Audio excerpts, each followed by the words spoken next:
Partage de conseils, d'histoires et d'instants vécus en montagne. Bienvenue dans l'Appel des Cimes, le podcast signé Alpinecore. Bonjour à tous.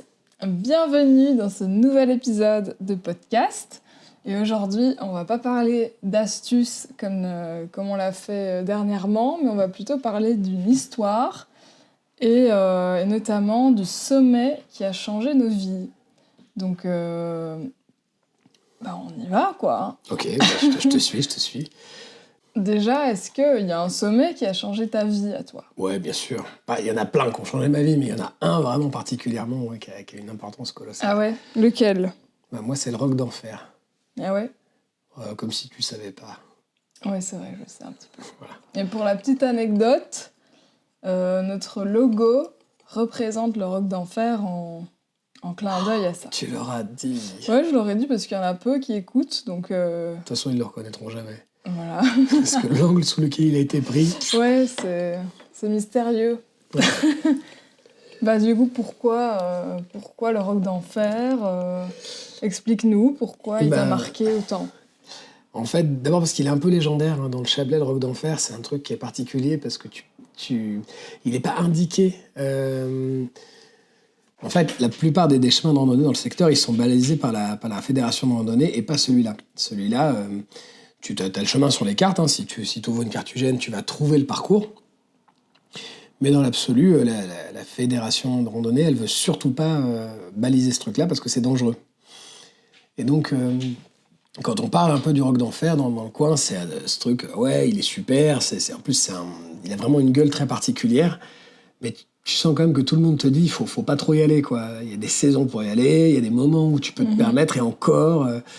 Mais voilà. Et puis, donc déjà, il y a ce truc-là. Et puis, donc, il a une aura avant de partir, on va dire. Et puis, une fois dessus, en fait, il y a plein de trucs qui jouent et qui ont une importance... qui n'ont pas la même importance quand tu es dessus. Moi, j'ai renoncé sur celui-là plusieurs fois. C'est vraiment, je pense, le premier sommet où je me suis pas toujours vu terminer. Où je me suis dit, là, faut rentrer, là, ça va pas du tout, je suis pas dans les bonnes conditions, ça va pas. Alors que des fois, c'est pas le temps, c'est pas la météo, c'est juste moi, ce jour-là, j'étais pas prêt. Et donc, quand on est randonneur, et je trouve que on a tous un déclic à un moment donné en se disant, ok, d'accord, là, c'était peut-être le truc où ça valait le coup de se préparer un peu plus. Et moi, le Roc d'Enfer, il m'a fait ça plusieurs fois. Parce que tu sentais qu'en faisant le Roc d'Enfer, il allait se passer quelque chose de particulier une fois arrivé au sommet ou c'est... Émotionnellement, moi, il m'a cassé. C'est vraiment un truc où... je crois que c'est le premier sommet où je suis pas rentré chez moi après. C'est-à-dire que je fais le rock. Ouais. Et ensuite, je suis allé chez un copain. Chez des copains, d'ailleurs. Parce que, voilà. Et j'ai pas voulu rentrer tout de suite, en fait. Je suis allé leur parler pour leur raconter un peu mon truc. Parce que vraiment, j'avais vécu émotionnellement quelque chose sur ce sommet, quoi. D'ailleurs, ça les a fait marrer parce que... Ils connaissent bien le Roc d'Enfer, eux. Ouais. En tout cas, un des deux connaissait bien le Roc d'Enfer. Et du coup, il te dit, ouais, normal, quoi. Apparemment, ce que j'ai vécu, c'est un truc qui arrive souvent, quoi. Et puis, encore une fois, je l'ai pas réussi la première fois. C'est un truc que j'ai peut-être mis j'ai peut-être fait 2 ou 3 essais avant de conclure. Puis, je l'ai fait à l'envers.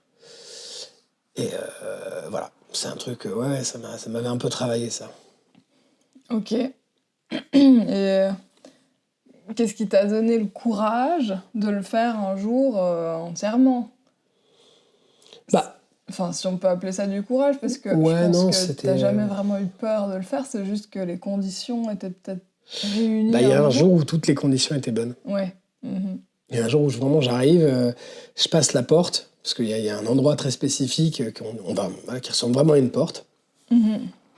Donc, en fait, pour le monde, le Roc d'Enfer, déjà, il se refuse un peu. C'est-à-dire qu'on le voit depuis le début de la rando.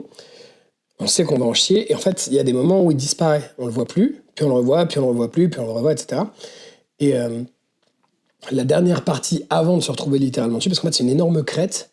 Et en fait, pour arriver sur cette crête, il faut déjà se faire une crête avant. C'est vraiment un truc... il se refuse un peu, quoi. Donc, c'est assez chouette. Et moi, je me souviens en fait vraiment d'arriver donc, en haut de la première crête pour vraiment, donc je passe, donc c'est cette espèce de porte là où il y a des rochers qui encadrent un passage qui est le seul endroit pour arriver dessus, quoi. Et, euh, et en fait, à partir du moment où j'étais là, là, les trucs se sont mis en place tout seuls, en fait. Et on se retrouve, c'est très drôle parce que donc, le truc est globalement à 2200 mètres ou un peu plus. Donc c'est pas une altitude de fou, mais c'est une énorme crête, encore une fois. Il y a 400 mètres de vide à pic d'un côté, 400 mètres de vide à pic de l'autre côté, et il faut se taper toute la crête. Et puis ça descend, ça remonte, ça redescend, ça remonte. Il y a des endroits où il faut poser les mains. Il y a des chaînes qui ont été installées maintenant, mais il y a des endroits où il faut quasiment grimper. Ouais, non, c'est un vrai truc. Il y a de la technique, c'est physiquement assez éprouvant parce que moi j'étais parti de la Chèvrerie, donc c'est un des itinéraires qui est plus exigeant parce qu'on part de plus bas. Donc rapidement, c'est une rando qui fait dans les 1300-1400 mètres de dénivelé. Faut quand même avoir envie de le faire, quoi. Mhm. Et puis vraiment, quand on est sur cette crête, il y a un côté vraiment où on est hors du temps. Le monde n'existe plus, en fait. Déjà parce qu'on est hyper concentré. C'est un peu le truc, ce que je dis souvent en montagne, il y a un moment où on se retrouve...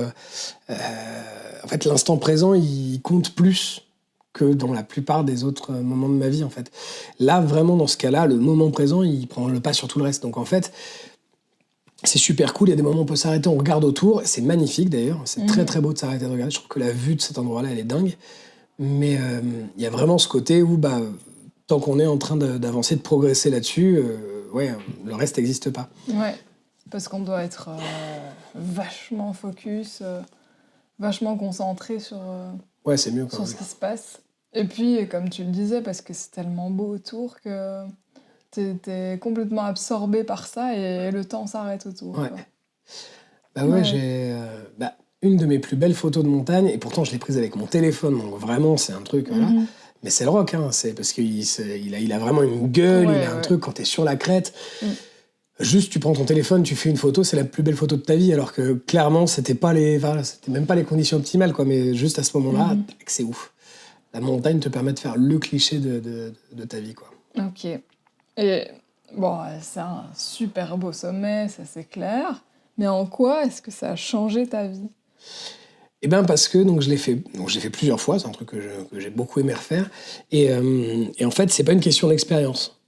C'est un des rares trucs où vraiment, il y a des sommets, en fait, voilà, on a de l'expérience, on s'en fout, on le fait, on sait qu'on va le faire, on va le refaire, on va le refaire, c'est pas un problème. Celui-là, c'est pas une question d'expérience. J'ai déjà renoncé dessus, alors que j'étais hyper expérimenté, notamment une fois avec toi. Mhm. Où clairement, on arrive en haut, on arrive sur les portes, on avait fait l'ascension, quoi. On se retrouve sur le Haut-Béné, donc il y a vraiment un truc... on est globalement dessus, hein, il n'y a plus qu'à se taper la crête, quoi. Et on a fait demi-tour. Ouais. On a fait demi-tour parce que les conditions n'étaient pas bonnes, parce que la neige, il en restait, parce que c'était... Voilà, et en fait...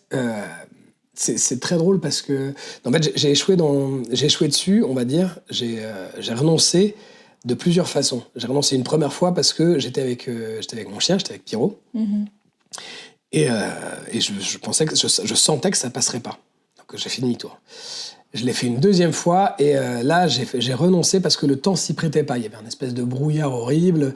Le vent se levait mais pas vraiment. Enfin c'était pas hyper net et clairement cette crête-là, par temps de brouillard, j'ai pas envie de la faire. C'est un truc, voilà. Ensuite j'ai réussi. Et puis je l'ai réussi peut-être 2 ou 3 fois sans problème. C'était vraiment un truc. Et puis j'ai vraiment aimé ce sommet. Il y avait vraiment quelque chose de très agréable. Et puis, on y allait une fois ensemble, et là, de nouveau, j'ai renoncé. Vraiment, c'est un truc... alors, je parle d'échec, c'est pas un échec à proprement parler, parce qu'on a renoncé. Mais là, en fait, la montagne m'a rappelé un peu mon rôle. C'est-à-dire que quand je suis parti avec toi, j'avais le rôle de l'encadrant. Mhm. C'était moi qui étais responsable de la sortie, pour le coup. Et donc, en fait, je deal pas juste avec moi-même. Et du coup, l'appréhension, elle est pas du tout la même à ce moment-là. Donc, Ouais, puis moi, pour le coup, je connaissais pas du tout l'endroit, donc ouais, clairement. tout reposait sur toi. Et effectivement, si les conditions sont pas bonnes, Ah non, mais c'est sûr. Mais après, faire demi-tour. je pense même pas que les conditions étaient si dramatiques que ça. Je pense que seul, j'y serais allé. Ouais, peut-être bien, mais là, c'était pas le cas. Non, c'était pas le cas. Des fois, faut accepter de renoncer aussi, parce que t'es pas tout seul, quoi. Ouais, puis c'est pas... Enfin, tu le disais, c'est pas un échec. L'échec n'est pas un échec. Ah non, clairement. C'est-à-dire qu'on a quand même fait une super belle sortie. On était très contents d'être arrivés là où on était. Et puis on a fait demi-tour et c'était une super journée quand même. Donc je dirais qu'il a changé ma vie de deux façons en fait. Il a changé ma vie une première fois parce que il y a eu un avant et un après. On va dire qu'avant je faisais des sorties plus ou moins engagées, mais après ça j'ai vraiment eu envie de faire des sorties très engagées parce que vraiment une fois qu'on a vécu ça, on a envie d'y retourner quoi. Et le rock il est super, mais derrière on a envie de faire d'autres choses quoi. C'est ça qui est bien. Donc en fait vraiment je trouve que ça a été vraiment bénéfique pour ça. Ça a été un passage. Ça m'a appris à renoncer, ça m'a appris à persévérer aussi, ça m'a appris à gérer différemment. Et puis, il y a eu un autre cas, quand on était ensemble, où là, pour le coup, c'est pareil. Ça a changé ma vie dans la mesure où ça m'a posé vraiment dans mon rôle de responsable, de leader, on pourrait dire. J'aime pas ce terme, mais c'est un peu ça. C'est un truc qu'on oublie, mais quand tu pars en groupe en montagne, tu sais, il y a un truc il y a une loi. Alors, en plus, c'est même pas une loi, c'est légal. En fait, le responsable de la sortie, c'est le plus expérimenté. C'est-à-dire que tu pars, je sais pas moi, demain, tu pars avec un encadrant, un accompagnateur, ce que tu veux, etc.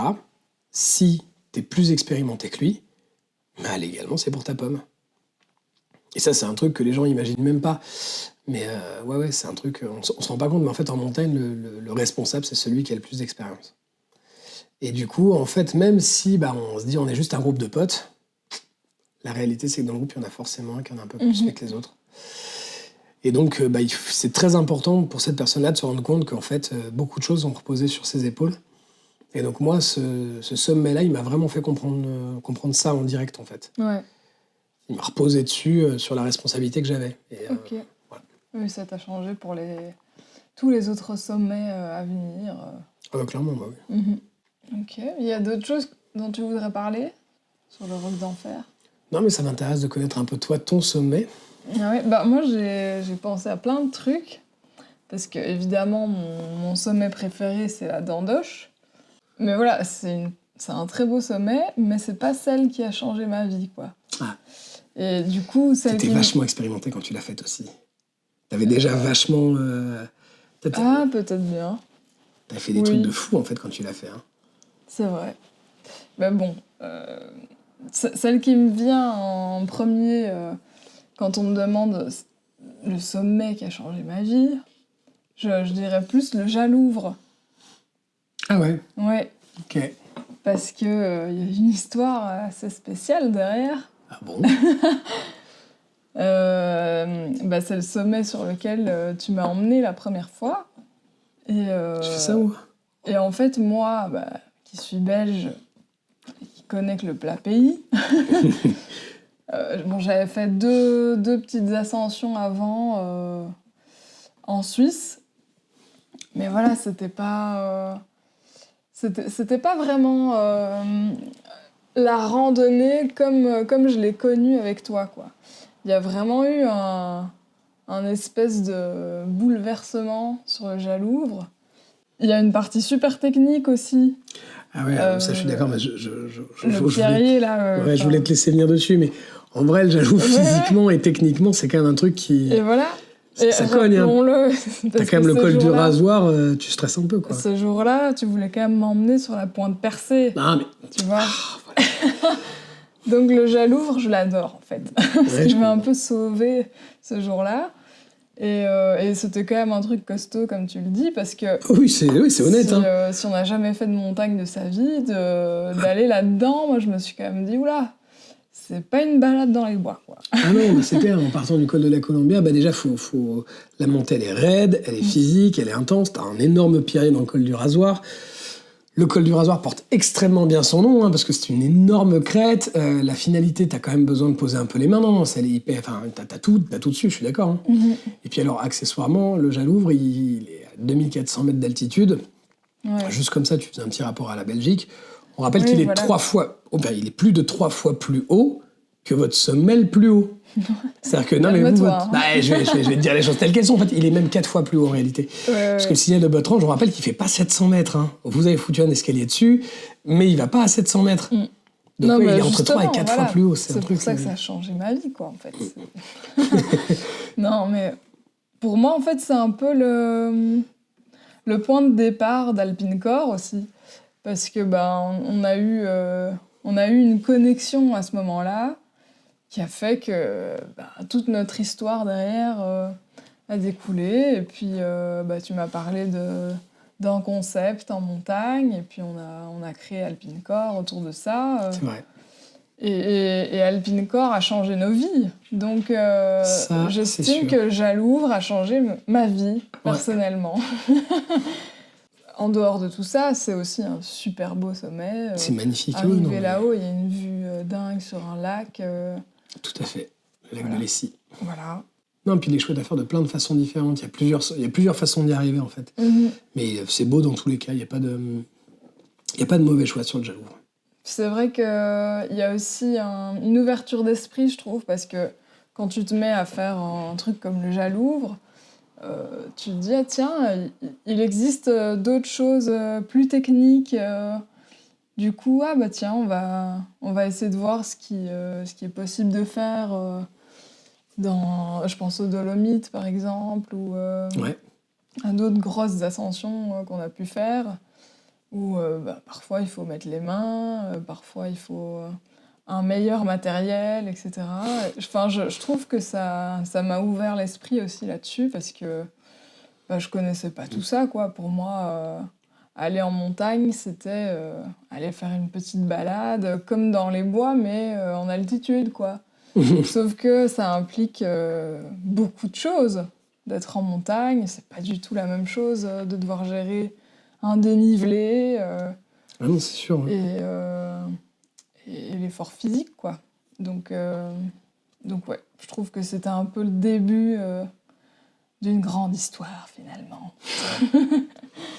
Finalement, Jalouvre et Roc d'Enfer, c'est un bon duo, hein. Ah ouais, de toute façon, si vous faites ça, vous êtes des randonneurs, il n'y a pas de souci. Il y a pas de, ouais. Pas des montagnards encore, mais Ah non, des mais de randonneurs. toute façon, pour être montagnard, il faut faire l'aiguille verte, alors Voilà. c'est encore un autre délire.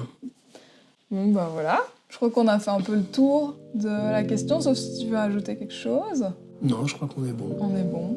Eh dites-nous quel est votre sommet Mais tellement, en fait. préféré, ou bien le sommet qui a changé vos vies, en tout cas. Ouais. Et on est curieux de savoir. Voilà, et puis on se retrouve dans 2 semaines pour le prochain épisode. Ciao! Ciao.